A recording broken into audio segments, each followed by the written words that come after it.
Greetings, fellow Gorehounds, and welcome back to a Blood Splattered vlog. I'm the Horror Guru. And I'm Count Jackula. And today we're going to talk about The Creep Tapes, a Shudder original series from creators Patrick Brice and Mark Duplass. Duplass, as you all know, if you've seen the original two Creep movies, is the guy who plays the titular Creep. But if you haven't seen those two movies, the first two movies are about a guy. Nothing he says that comes out of his mouth is the truth. He is constantly lying and bullshitting to everyone he talks to. And in the first two movies, he lures two people to various locations, pretends to be someone he's not, and then fucks with them for an hour and a half until he tries to kill them in the final act. How are they going to turn those movies into a series? A prequel series specifically, because in the first Creep movie, they reveal that he has all these tapes of various other victims. Yeah. This show is supposed to be those tapes. And the answer is actually fairly simply. Yeah. Just doing 25-minute versions of the first movie, but with different victims and different scenarios and gimmicks. Yeah.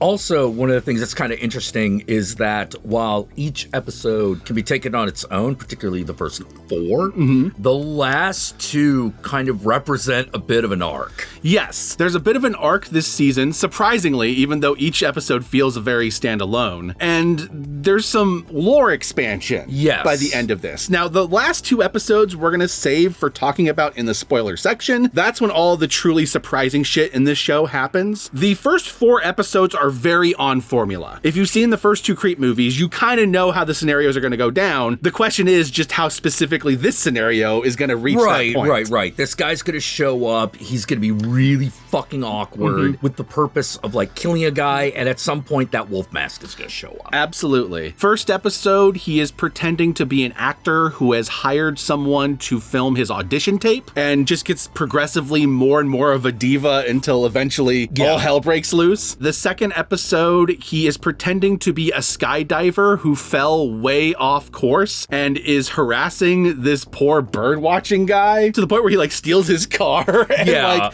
starts pretending like they have some sort of relationship that they clearly don't have. The third episode involves a YouTuber who has this like show where he exposes like institutions for their corruption. But like in a real bullshit way. But in a real bullshit way. It's obvious that he's not actually what he pretends to be.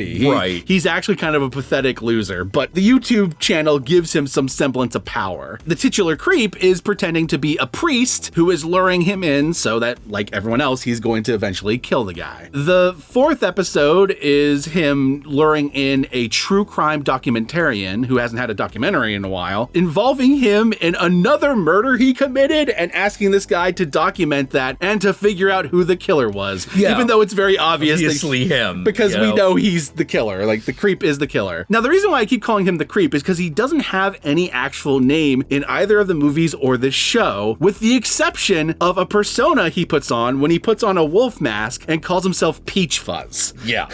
Peach Fuzz makes multiple appearances in this show, but we'll talk more about that in the spoiler section because that's when some shit gets wacky. Yeah, that's when it gets wacky. That's when it gets super wacky. Now, the last two episodes completely flip the formula on its head and do something completely different, which I thought was a welcome choice. Really good, because it was about to get really tiresome. Exactly. Like 6 episodes is actually perfect for this show. Yeah. I don't think a 20-episode series would have worked for this. Oh, no. I feel like the formula would have kind of like gotten stale by the time you got to episode 7. By the time I got to episode 4, I was tired of it. So it's really good that by episode 5, they switch up the formula. The show has been greenlit for a second season, so we're just going to talk about the first season, but given the way this season ends, I think they have more surprises in store for us going forward. Yes. And I'm looking forward to seeing how they experiment, because I know that the guys who make this love to do those kinds of experimentations. The first Creep was basically an experiment, yes. Basically an experiment. Now, I do have one nitpick about this series, but it's an inevitable nitpick that they couldn't avoid. Because it took them so long to make this show, because they've been trying to make it for like over a decade now. Ever since they made the first Creep, they've been talking about the Creep tapes as like a series concept. Mark Duplass Duplass is noticeably older despite this being a prequel series. Oh, yeah. In this than he was in the first two movies. Like, you can definitely see that, like, oh, the guy who made these first two movies was, like, in his 30s. He's now, like, approaching 50. Yeah. And you could see it. But he hasn't missed a step in his performance at all. No. He's still it's clearly still the same character. And what I love about it is this show actually gives him more avenues to experiment with the character. Yeah. Like, the pretending to be a priest was pretty wacky. Like, the pretending to be in a gay relationship was pretty fucking wacky. Everything gets wackier. And then by the time you get to those last two episodes, he really gets to fucking, like, spread his wings on this character. Yeah. I almost want to say as characters, because sometimes it feels like Peach Fuzz is like a manifestation in his head. Yeah.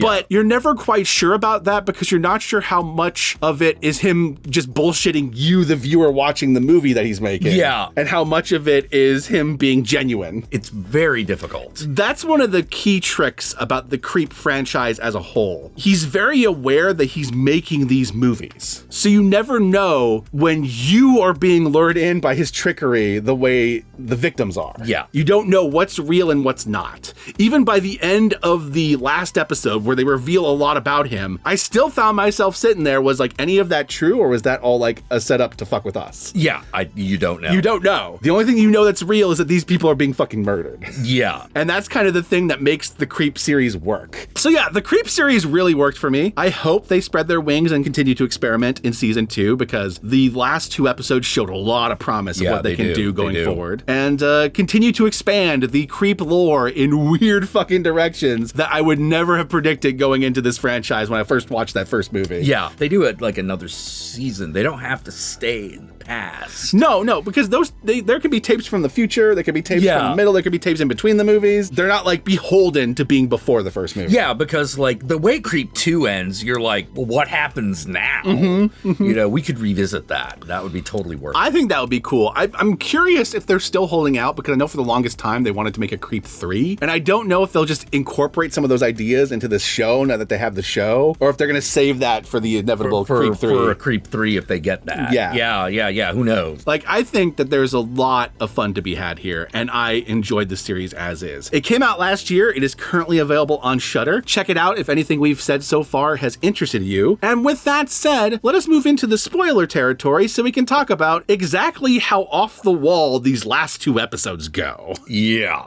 So here we go.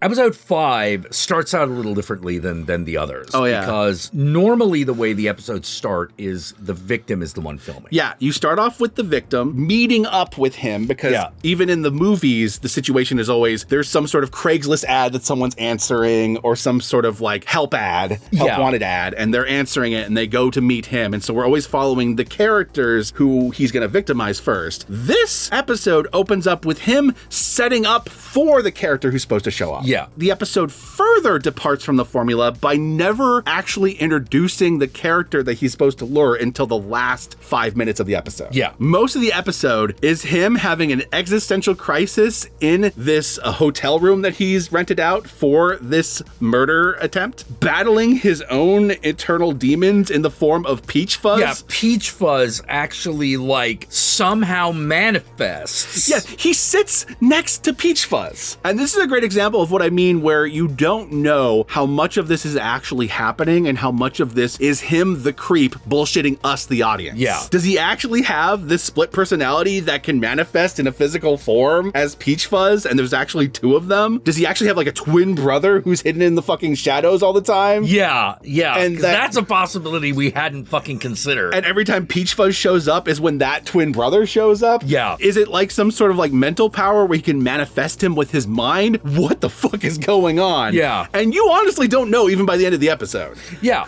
He could just be forcing a completely different victim to put this mask on. And so the actual conflict of this episode is him struggling with Peach Fuzz, who keeps disobeying him the entire episode, and the 2 of them coming in conflict. Ultimately culminating in them reaching somewhat of like a tenuous truce. Yeah, they reach some sort of understanding. Yes. You know, they get together and kill the guy that they were intending to kill. Great punchline. Oh my God. He shows up knocking on the door, and they're just like, I think we can get this in one take. Open the door in 3, 2, 1. He opens the door and he just fucking slams his face with the axe. Yeah.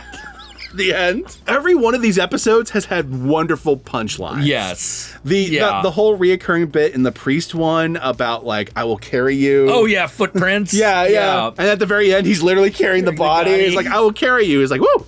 Chills every time. Or the first episode where he just winks at the camera like, yeah, you're watching Creep the series. Yep, we're here, baby. Finally did it. The very last one. Oh boy. Introduces his mom.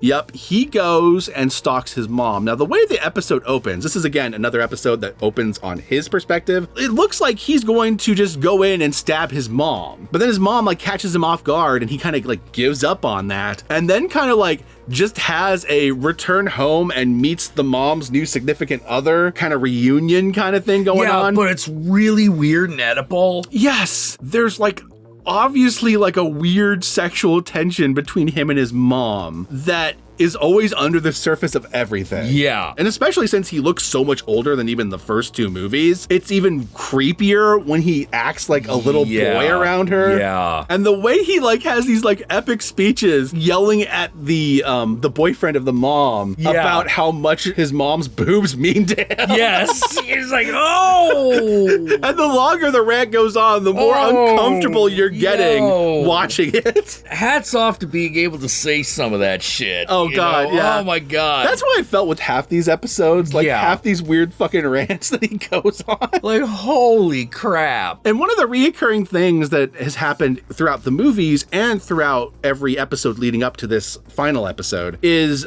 Creep, for whatever reason, keeps mixing up reality with events from movies. Yeah. Now, you're not sure if he's intentionally doing that, like he's fucking with people, like... Yeah, how much is it him being, like, sadistic, and how much is it him, like, actually being, like, schizophrenic? Yeah, like him being so mentally unstable that he can't tell reality from fiction. Yeah. You're led to believe that that's just a thing that he does. He actually can't tell a difference between his own life and the movies he watches, based on the way his mom reacts to him. Like, you're doing it again. That was a scene from Forrest Gump. Even still, even by the end of this episode, when he's literally sucking on his mom's boob, I still found myself at the end of the episode wondering, was any of that real, or was he just fucking with us? Yeah.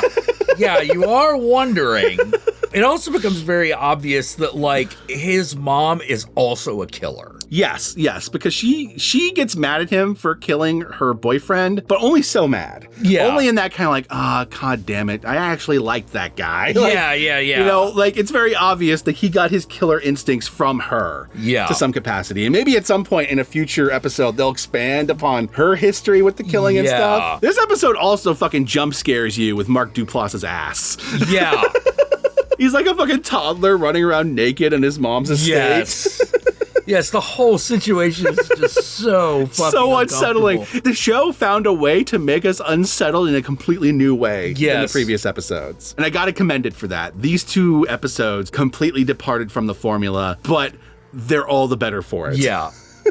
So yeah, the Creep tapes, it is way better than I would have expected a series based on Creep to be, because when it was initially announced like a decade ago as a concept, I was like, I don't know how they're going to make that work. They made it work. Yeah, it did a good job. And they actually made it work with a ton of twists and surprises along the way, and that is a surprising feat. Yeah. And with that said, where can I find you, Count Jackula? Well, you can find me here on YouTube every weekday night at 7 p.m. Pacific Standard Time, where I stream, and we talk about all kinds of groovy things like murder, blood, madmen, monsters. Y'all know me, I'm the Horror Guru. I'm available on various social media sites, but I primarily these days use Blue Sky, so follow me on there. Be sure to like, comment, and subscribe, and don't forget to ring that notification bell so you're notified of my videos immediately upon their upload. And if you'd like to help out either of us more directly, be sure to check out our Patreon pages, and remember, if you decide to go the Patreon route, even $1 a month can go a long way, but we will certainly accept more. And if you made it this far into the video, then I want you to comment below, and be sure to comment below using the hashtag Wolfie Loves Mommy. Use the hashtag Wolfie Loves Mommy. That way I know. That way Jack knows. That way the whole world knows that you too experienced the horror that is the last 5 minutes of the last episode of this season that I cannot unsee. Despite how much bleach I have filled in my eyes. God. And it shows so little comparatively too, but you're just like, ah! I'm sitting there going like, I think I may have officially reached the most creeped out I've been in this entire show. Yo, and it's definitely. so simple. Definitely. Oh. Congratulations, Mark Duplass. Oh, yeah. You guys have outdone yourself. Oh, yeah. Definitely. And with that said, my fellow Gorehounds, peace out, and we'll catch y'all later.